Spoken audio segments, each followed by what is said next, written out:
Thanks for tuning in today. This is Jay Baker, and in this episode we're going to be sharing some highlights with you from our recent webcast where our experts discuss the results of our Dividend Monitor.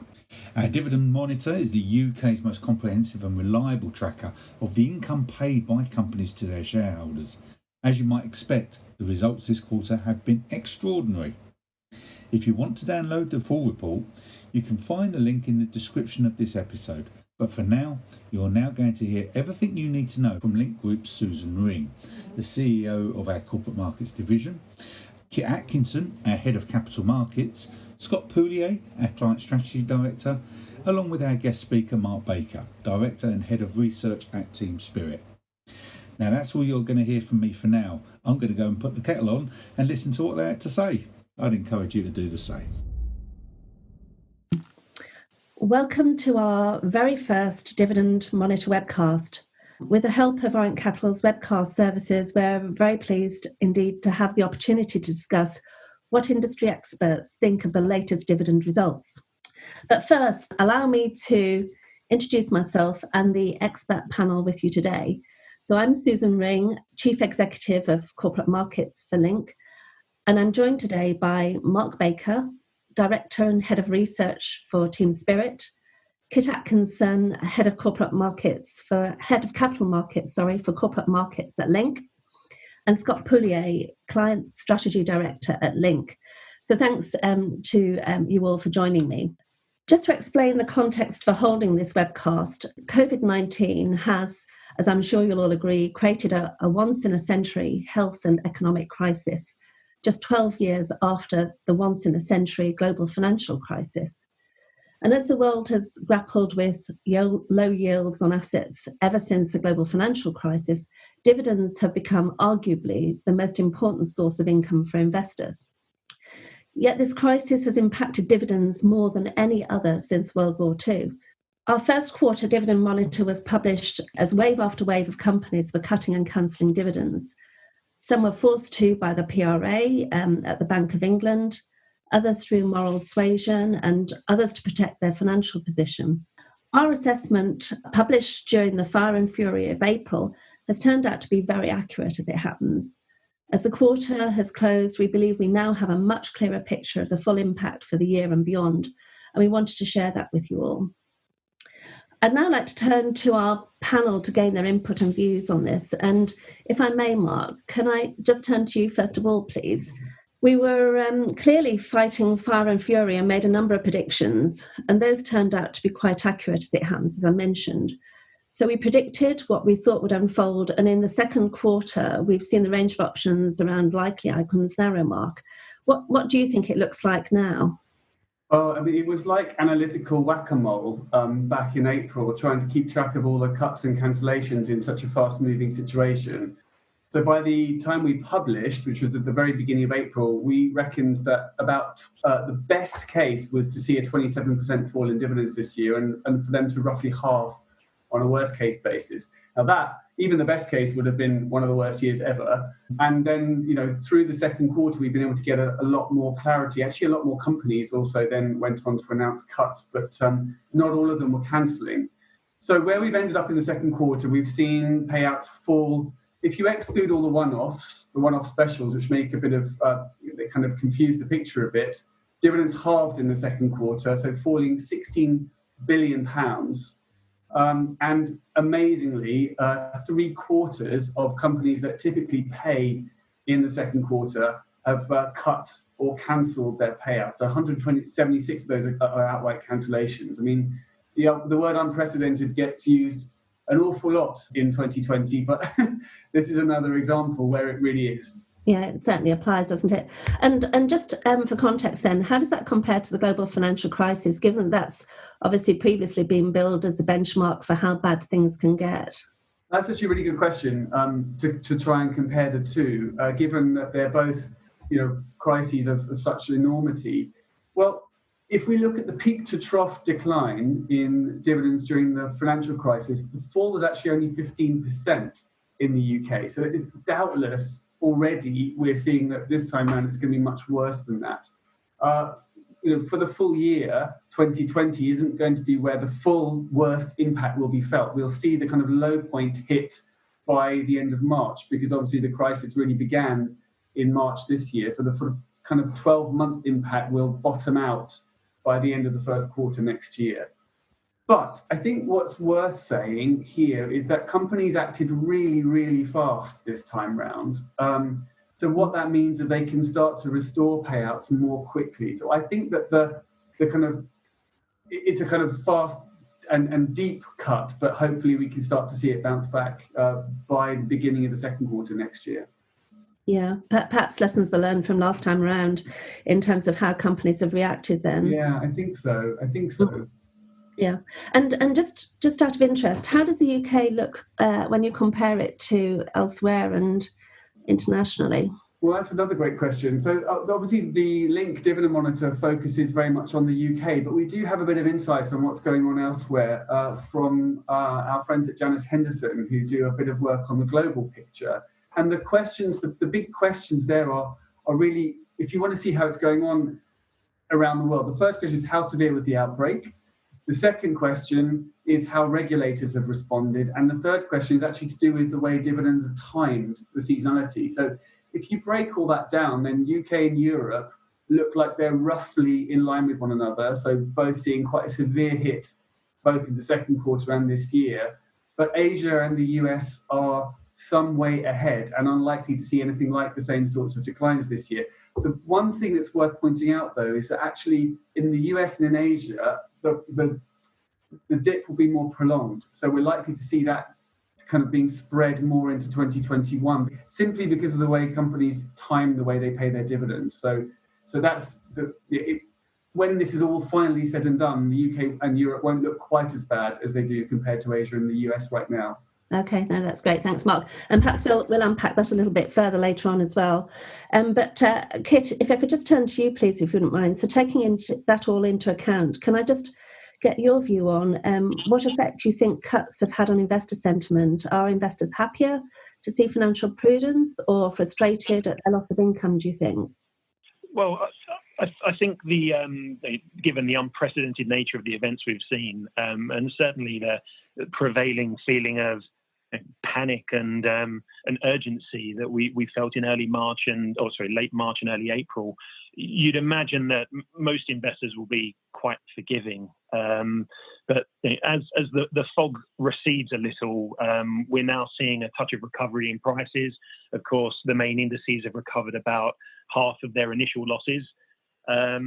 And I think attention is going to perhaps turn to the broader response of companies. Of course, the dividend cut was only the first element of that, but perceptions in the longer term are going to be driven by how businesses use the cash they've retained and adapt their strategies and approaches to deal with a world post-COVID or actually living with COVID for the longer term.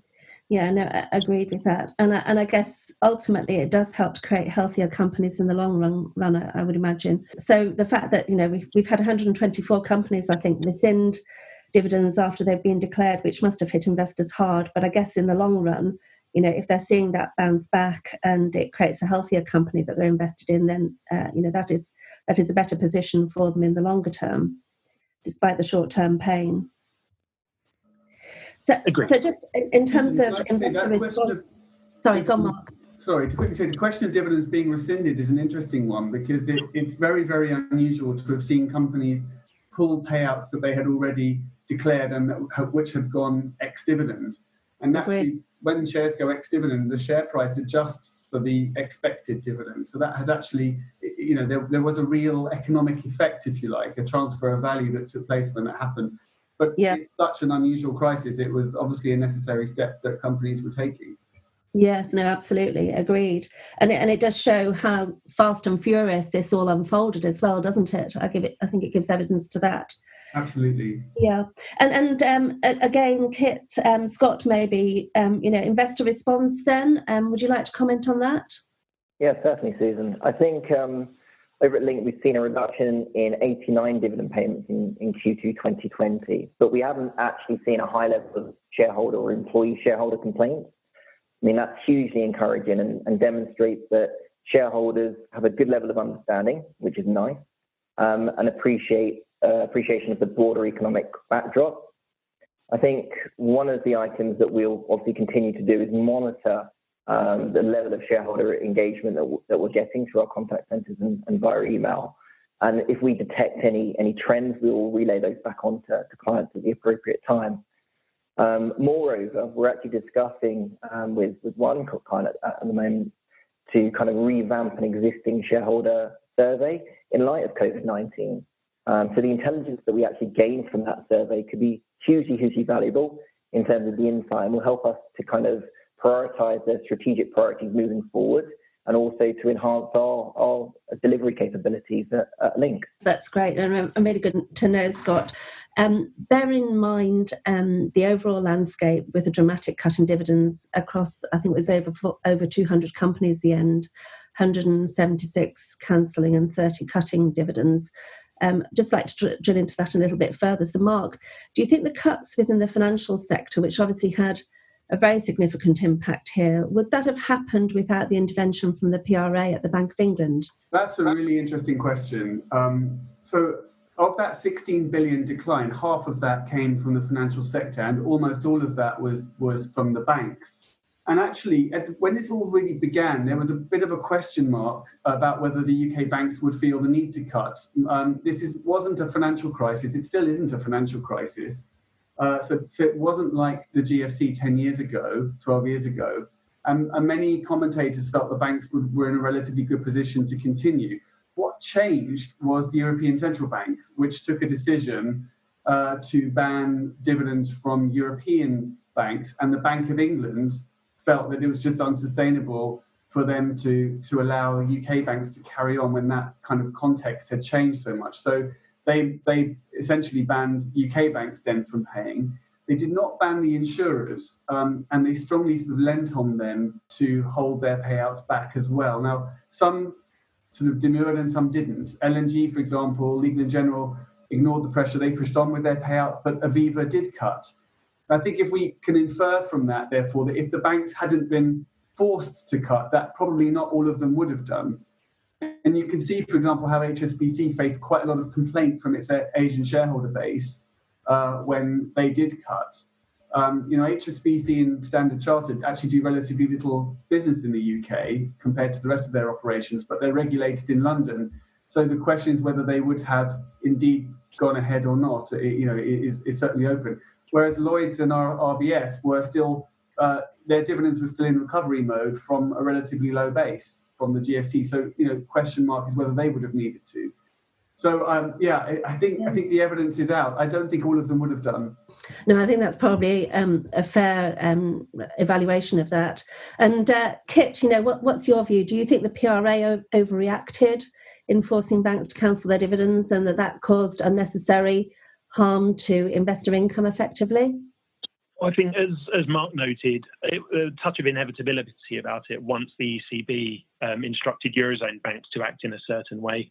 I think there's obviously a number of ways in which banks are different to most other companies. I think, firstly, they are going to be absolutely central and key to driving us out of, or facilitating us exiting the recession that we're currently going through. Clearly, the bank's public statements suggested that there is a high expectation on the number of loans that banks will be making in future, and clearly they're going to need capital buffers to deal with all that. Secondly, referencing another comment that Mark made around this not being a financial crisis, and while of course that's entirely true, the impact on the banks in this case will be inevitably felt down the line. Most businesses through lockdown suffered immediately with closure, loss of sales and things like that, where of course the banks need this cycle to almost complete before the broader economy starts defaulting on payments to return loans. So and finally, in addition to that, there's a bit more of a political problem regarding the banks as well, and perhaps one where you absolutely have to play it safer. You'd imagine that the public's appetite for any sort of bailout of the banking system was exhausted 10 years ago. So there is simply no scope for any slippage here, essentially. The banks have to be able to to get through any difficulties at all, which of course the most recent stress tests suggest they will, but it's perhaps one that's not worth taking any chances on. No, completely agree. And just I wouldn't mind just turning to dividend coverage multiples then, and just look at that and the impact that that's had as well. So again, Mark, perhaps if I can turn to you first of all, can we perceive the drastic and sweeping cuts that were obviously made by UK companies as, do you think they're prudent and rapid response, or was it symptomatic of poor dividend coverage multiples before the impact of COVID? Susan, I think it's a bit of column A and a bit of column B, actually, Yeah. if I think of that. So a lot of companies, this is really unusual 3 months, right? So many companies have simply been unable to operate, and not even had any revenues, let alone seen their profits decline. So it'd be quite strange to expect a company to pay a dividend that is not even able to make sales. And at the same time, a lot of companies have been doing rights issues, issuing new equity, and also raising new loans. So again, it would be rather strange while they're in capital raising and capital protection mode to see lots of dividends being paid. That having been said, dividend cover is really low in the UK compared to global comparison. So Henson International Income Trust published something a couple of weeks ago, a report on global dividend cover levels that showed the UK right down at the bottom. Typically a median, so the typical company in the UK has dividend cover of just 1.4 times, and that compares to a global average of about 2.2. And the kind of comfort level that people like to see is typically around the 2 level. So there's no doubt that UK dividend cover is below the global average. It's kind of got lower and lower. I think we might touch on this later, actually, but it's got lower and lower in the UK, partly to do with the preponderance we have here for progressive dividend policies that has kind of trapped companies into over-distributing. So I think that's why I think the investor reaction to some of these cuts has not been that severe, because they felt that they were inevitable anyway for some of those big companies. Yeah, that's great, thanks. And I was going to ask you why you thought it was that our dividend cover is so low. So that's really helpful, thanks. And then I wouldn't mind moving on to a little bit of an analysis on the different sectors and how they've responded. I know we've already commented on the financial sector to a degree, but given the number of financial and oil and mining companies as well in the FTSE 100, are you surprised by the resilience of large cap issuers in maintaining their dividends, and particularly when you compare that to their mid cap peers, I guess? So the UK stock market is a bit unusual. Payouts are more concentrated in the UK than they are. It's more concentrated among very few large payers in the UK than they are in almost any other big stock market, with maybe the exception of Australia. So given the hit to the banking dividends and Shell's really big cut, Shell's cut alone was cost about £2 billion in the second quarter. You would imagine the top 100 would be more affected, as you were sort of questioning there, Susan. But we mustn't forget that there are also some really big defensive names in the top 100. So the big healthcare stocks, for example, the big tobacco stocks like VAT. And these guys also have massively greater financial resilience.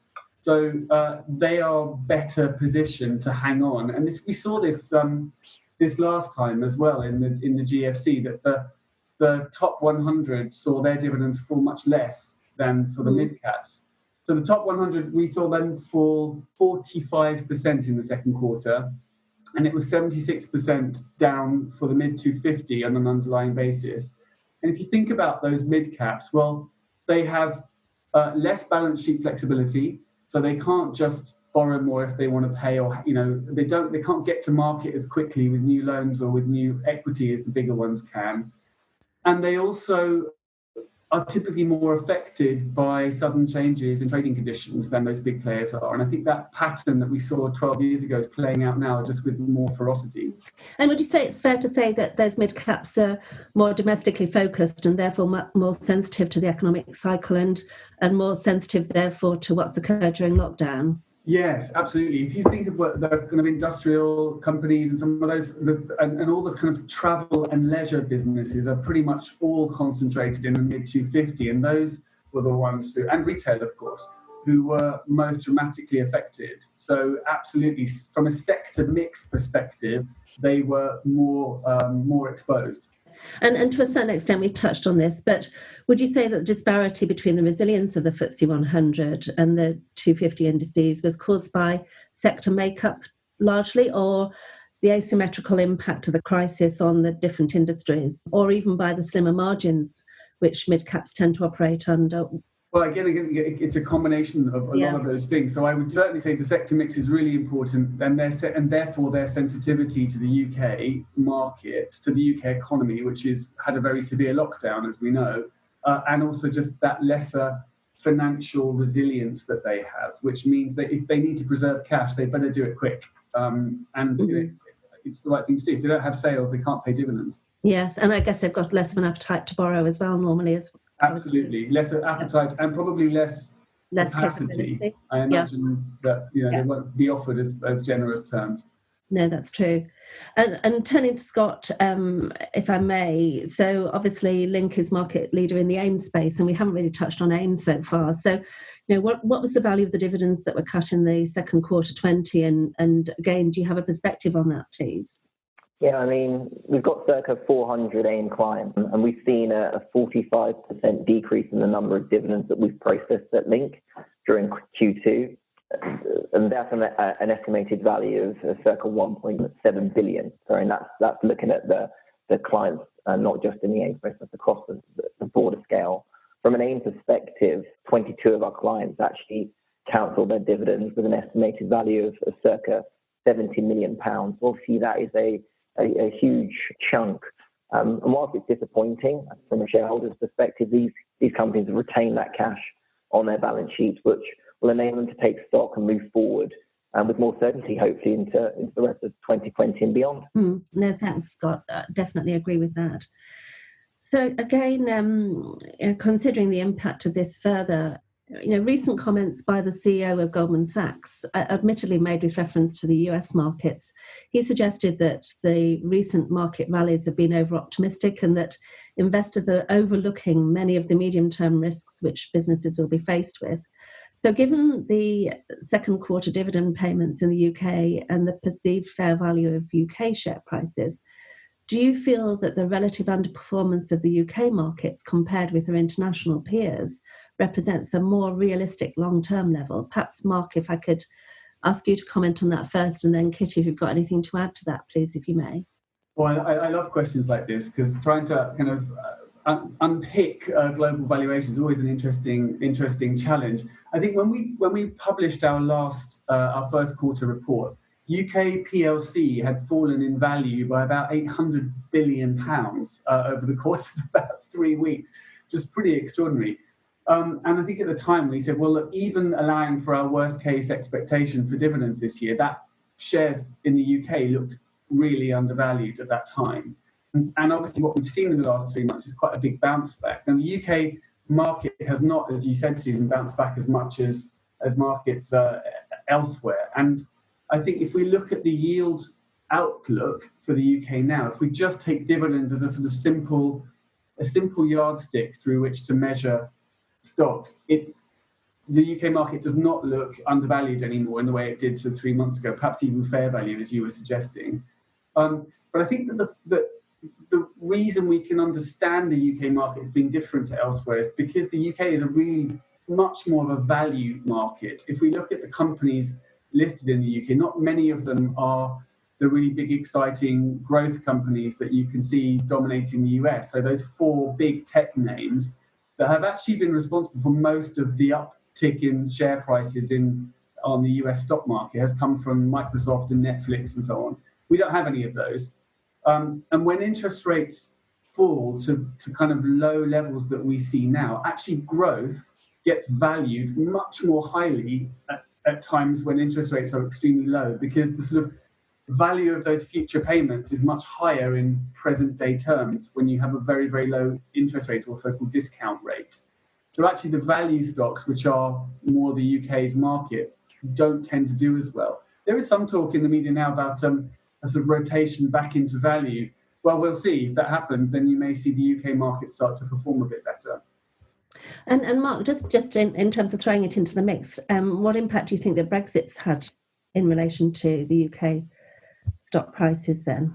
It's definitely depressed more the mid-cap market. So if you have a look at, again, where companies are operating, top 100 are so multinational, they're not particularly impacted by what's going on in the UK.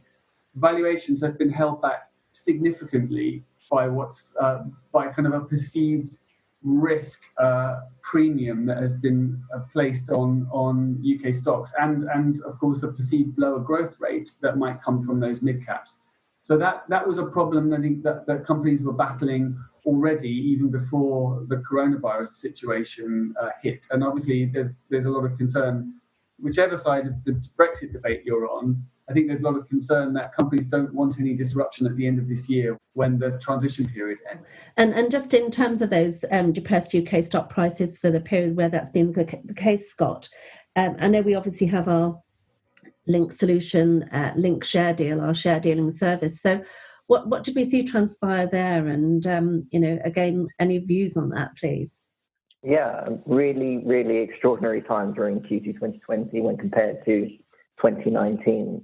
As you would have expected, we've seen shareholders and investors take advantage of the depressed share prices.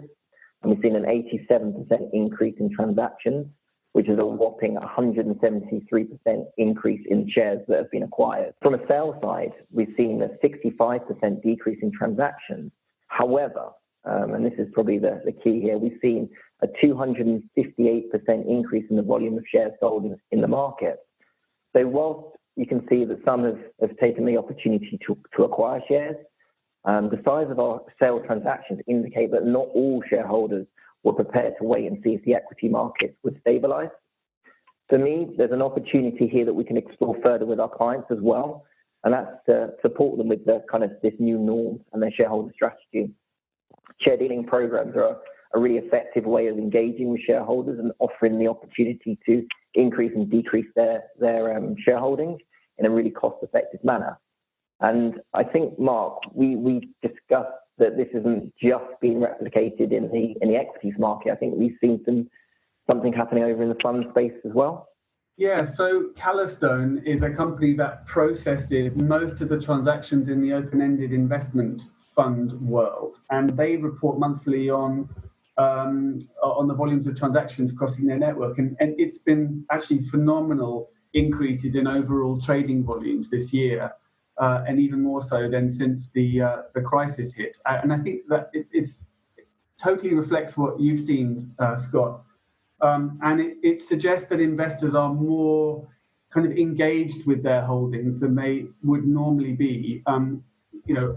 Mostly people just have a direct debit set up from their savings account and they buy funds on a monthly basis into their ISA. We're seeing a lot more kind of focus on what they're investing in at this time. Yeah, I think that's definitely borne out by our experience, as Scott's just said. So we've definitely seen an increase in purchases, and also the average size of those trades has increased over the term as well. So we have seen quite a significant shift in terms of patterns of behaviours as far as share dealing is concerned. Just moving on then to the comparison of the second quarter versus the first quarter.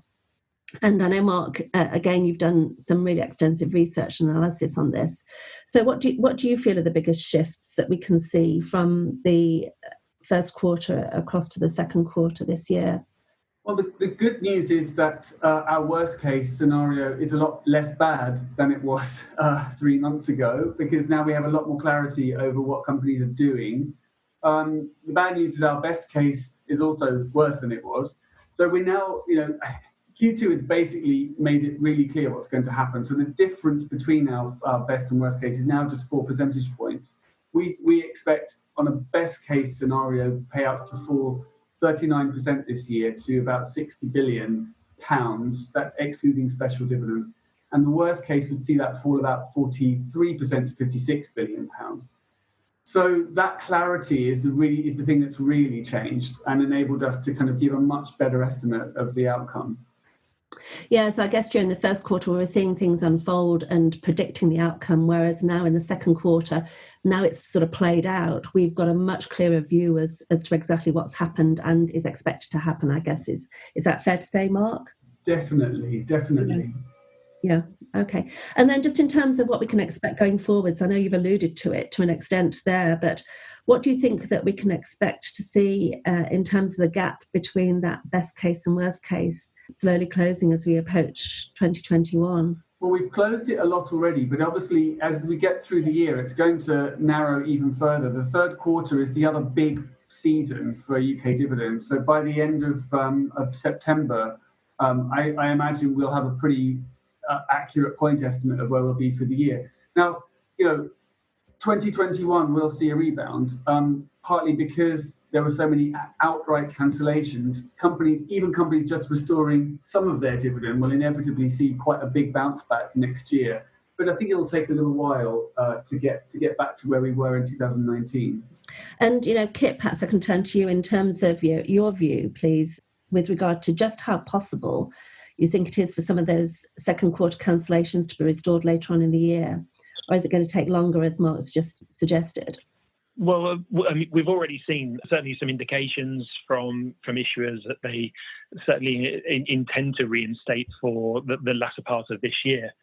My personal view is that before we get too far ahead of ourselves, I think there's a few more issues to play out. I mean, clearly some people have not, or some businesses have not struggled as much as others in this crisis. So it's entirely reasonable to expect people to start paying out towards the end of this year. But in terms of a broader recovery, I think there's two key issues which we need to see, and a number of technical ones. So I think the first one is if there's a second spike in COVID. I mean, obviously news out of Hong Kong over the weekend doesn't sound very promising, going back into lockdown essentially. And it's entirely reasonable to expect an uptick here, whether it's seasonal or just as a result of the relaxation of lockdown restrictions. I think we need to understand whether the government's proposed response of sort of a more localised action will actually work, and how, in fact, would that play out if it were London to go into lockdown. Obviously, it'd have a material impact. So I think that's very important to see. The second is the effect of the withdrawal of government support as we go through the year. Clearly, there's a huge number of people on furlough at the moment, and what businesses do with their employees as government support is removed is going to be absolutely key, and obviously drive the next phase of any recovery or downward turn. And then you turn to one of the more technical elements. I think the pension regulator has issued some revised guidelines suggesting that companies should make up any or make good on any deferred payments to final salary schemes before they resume dividends. So you've obviously got for some companies, admittedly, final salary schemes are obviously much diminished now, but for some companies, that's clearly going to be a further barrier. No, I agree with you there. And, certainly during the current environment, we've seen quite a significant increase in the move from DB to DC pensions. But yeah, I agree there's quite a significant gap or deficit that's emerged there. So it will be interesting to see the impact of companies having to make good, as you say, Kit. Mark, just again, back to you, obviously it's a new and very challenging environment that we're seeing unfold. And, Kit's just reference some of the things that are probably still to play out in terms of the environment that we're all working with. So has the dividend landscape changed for good, do you believe? And what do you think are the positives that are here to stay? Well, I thought Kit's remark about government support is quite an interesting one, because then it becomes a bit of a political judgment for companies as to when, if they've been taking loans or used furlough schemes and so on, how and when might they feel able to start rewarding their shareholders again is a really interesting and tricky question that they'll all have to engage with. But in terms of whether I think there's probably two parts to the question of whether there are positives and is it here to stay. I think we have seen the dividend market change for good in the UK. And I think it goes back to that question that we talked about earlier on with dividend cover and the opportunity to reset dividends a bit as a result of the pandemic. So companies that have been trapped a bit by progressive dividend policies that have forced them to pay out ever higher dividends, even if their profits haven't been growing particularly fast, the ones with progressive policies may just reset the policies at a lower level. But more interestingly, and we saw this 3-4 years ago with the mining groups that used to have progressive dividend policies and have moved to a payout ratio approach, which means that their dividend rises and falls as their profits rise and fall. That approach is likely to become more popular among any company that is considered to be a cyclical company, which means a company whose profit rises and falls as the economy rises and falls, rather than a growth company which tends to do relatively well almost whatever the economic circumstances are. So yes, I think that is a likely permanent change. And just picking up on that in terms of the resetting of dividends and the probable permanent change, then again, Scott, how do you feel that investors are going to respond to that? Yeah, I think it's really interesting what Mark says with regard to kind of progressive payouts to more of a payout ratio. I think that could be an interesting shift. I mean, could we also see a reintroduction of more scrip dividends? Obviously, scrip is in vogue and has been for some time now, but could scrip come back? Maybe we'll touch upon that a little bit later on. I mean, however clients intend to structure their dividend policies, I think it's vital that shareholders and employee shareholders are engaged throughout and the appropriate channels are used in order to reach them. From our perspective, we always encourage shareholders to provide an email address. And that's primarily because e-commerce is a really effective way of communicating with them and staying in contact with them, especially during these ever-changing times. I think it's really fundamental. Quick to set up, we can get really great management information from them around the kind of the effectiveness of campaigns and adapt them accordingly, fully branded and inexpensive. So really, really easy way in which to communicate with shareholders and employee shareholders. So we'll be there to support our clients with whatever decisions they take moving forward. No, that's great. Thank you, Scott. Absolutely. Definitely the case. So, well, thank you, Mark, Kit, Scott, for your insightful comments and observations. I think that's been really helpful in terms of sort of unpicking some of what we've seen over the first and second quarter, and between the different industry sectors as well as size sectors, and also doing the comparison between what we're seeing in the UK and what's unfolding on more of an international stage. So that's been great. Thanks.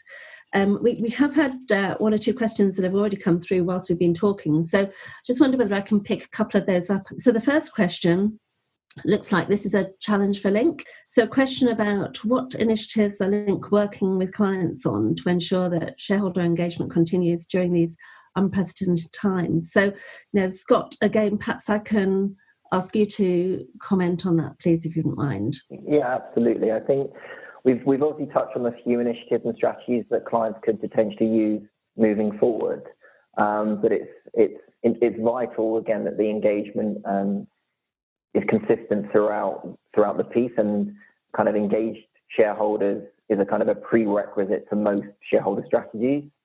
One of the particular areas we're looking at the moment is reunification programs, which essentially will reunite shareholders with their unclaimed assets, so typically unclaimed dividends. It could be a really effective tool which we could use. Not only is it going to provide that engagement, which we're all craving, but it also will demonstrate a good corporate governance. And also, in these difficult times, shareholders may be struggling, so it would be hugely welcome. And if all of a sudden they got a comms stating they had some unclaimed dividend cash and they could be reunited with it. In addition, again, we've touched upon the share dealing program, shareholder surveys, and effective e-communications. And I look forward to working with the team and listening to what clients have got to say and support them again, as I've mentioned previously. No, thanks, Scott. Yeah, it will be really interesting to see how the requirements around shareholder engagement are going to develop as a consequence of this. So yes, I know that we're ready and waiting to help clients with that. So that's really helpful that you've referenced that. And then the second question that's come through, I know, Scott, you touched on this, so it's probably been prompted by the comments that you've made, but does the panel feel that issuers will look or offer more alternative options for dividend payments going forward, such as DRIP and scrip, etc., given that they'll be keener to hold on to any surplus cash at this current time? And if so, what do they think investors or shareholders' response to this will be? So Again, perhaps if we can start with you on that, Scott, if you wouldn't mind, and perhaps Kit would like to also comment.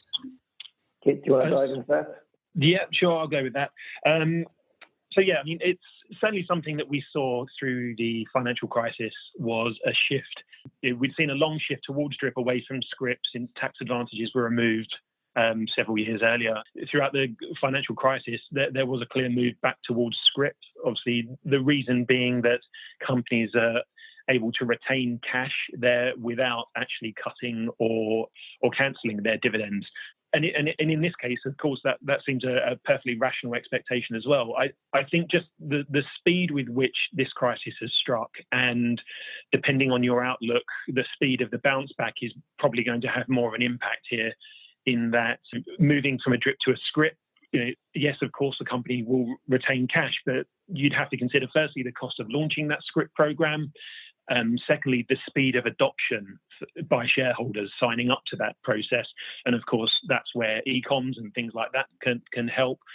And finally, you just have to consider, in times of upheaval, is this a change that a company would want to go through? And I guess they'd have to weigh up what the benefit would be. If you think it, for most issuers, it's probably going to be quite a marginal increase in cash retention.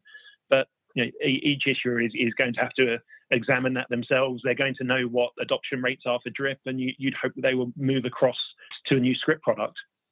Yeah, I think just to add on that, we had a client that moved away from a scrip to a DRIP and introduced a DRIP last year, and we facilitated that process in under 3 months, and they've got a fairly big share register and actually international shareholder base. So there were some challenges that presented themselves, but I think to Kit's point, we here are able and willing to assist clients with making those decisions and delivering on what their revised dividend policies are. So again, if clients are thinking of making the switch, engage with us as soon as you practically can, and we will offer some really practical advice that will help you.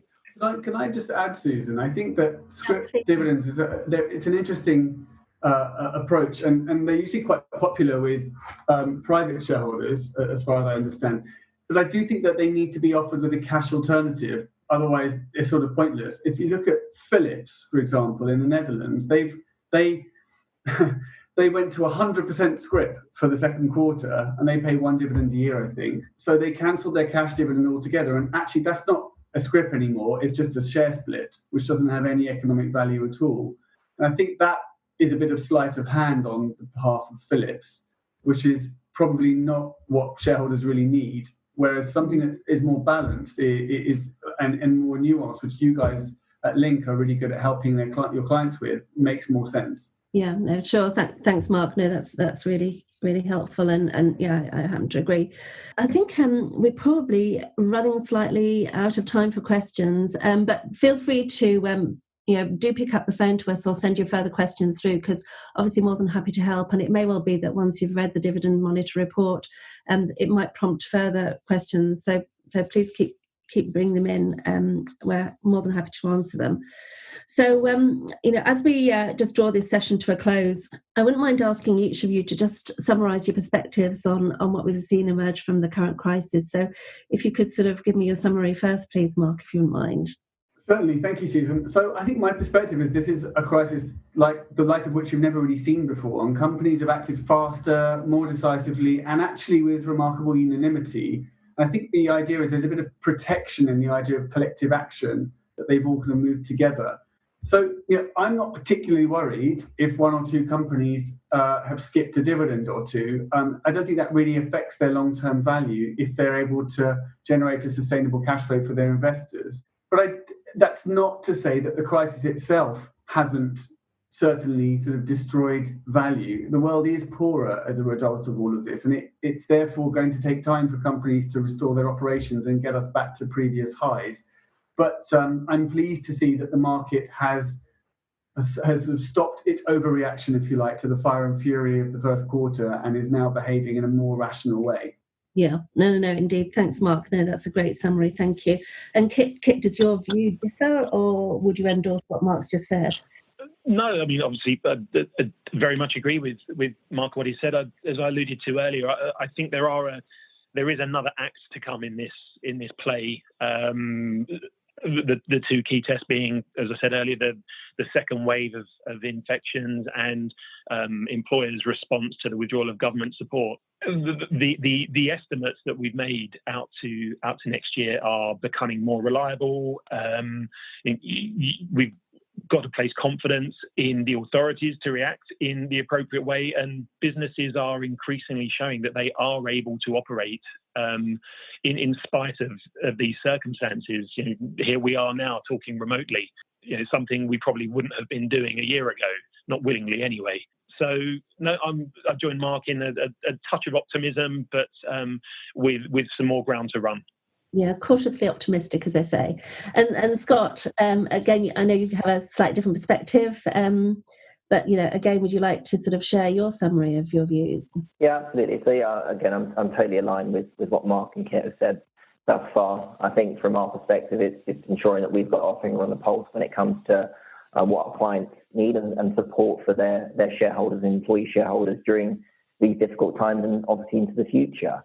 I think it's pleasing from what we've seen and from some of the management information that we have access to, that again, shareholders would rather see a dividend cancelled, cut, and maintain an investment in a solvent company than a company paying a dividend and then going into administration. So again, that comes to let's hope that our sympathetic and compassionate shareholders remain.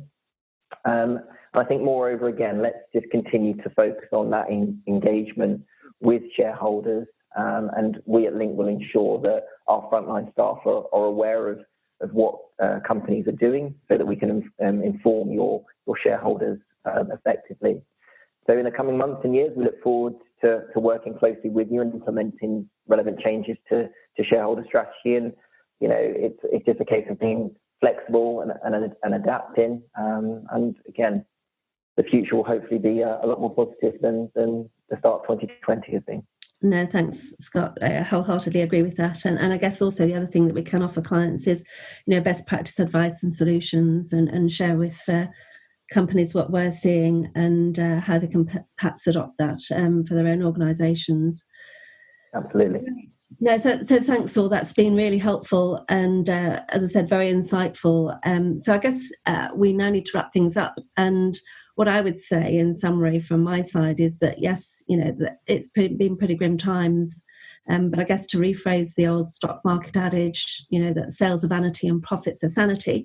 Perhaps we can say that share prices are vanity and income is sanity, or maybe that could be too extreme a view. But, even in a recession, companies will continue to make money, and recessions do, of course, come to an end. So, in this crisis, companies have taken quick action to protect themselves and defend their positions. They've raised new capital. We've certainly seen that. They've issued bond financing and cut costs, and most will certainly survive. And any surplus capital they don't need will find its way back to shareholders one way or another. So we shouldn't, in my view, be too depressed about a single year. 2021 will already see payouts begin to recover, and Mark and Scott have alluded to the fact that some of that's already happening, but not least because action was taken so swiftly by companies this year. So yes, it could be some years before UK dividends really regain previous highs, but with less dependence on a very few large players. The mix will be healthier and companies will be in a more sustainable position going forwards. So here at Link, we will keep watching and reporting all of this in future editions of the Dividend Monitor.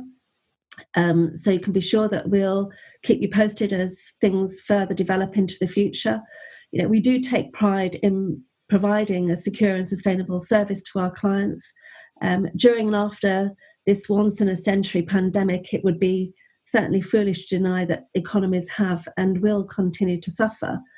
But the findings of the latest Dividend Monitor clearly show the overwhelming impact on the way in which industries have been used to operating their dividends, and how that may change going forwards.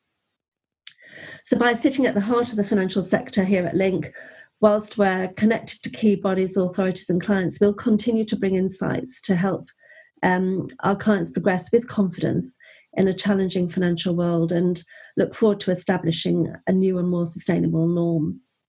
And now it remains for me to say thanks to Mark, Kit and Scott for providing us with such a comprehensive set of insights and thoughts in terms of dividends in 2020 and going forward. So thank you very much indeed for attending, everyone. Do take care and stay safe.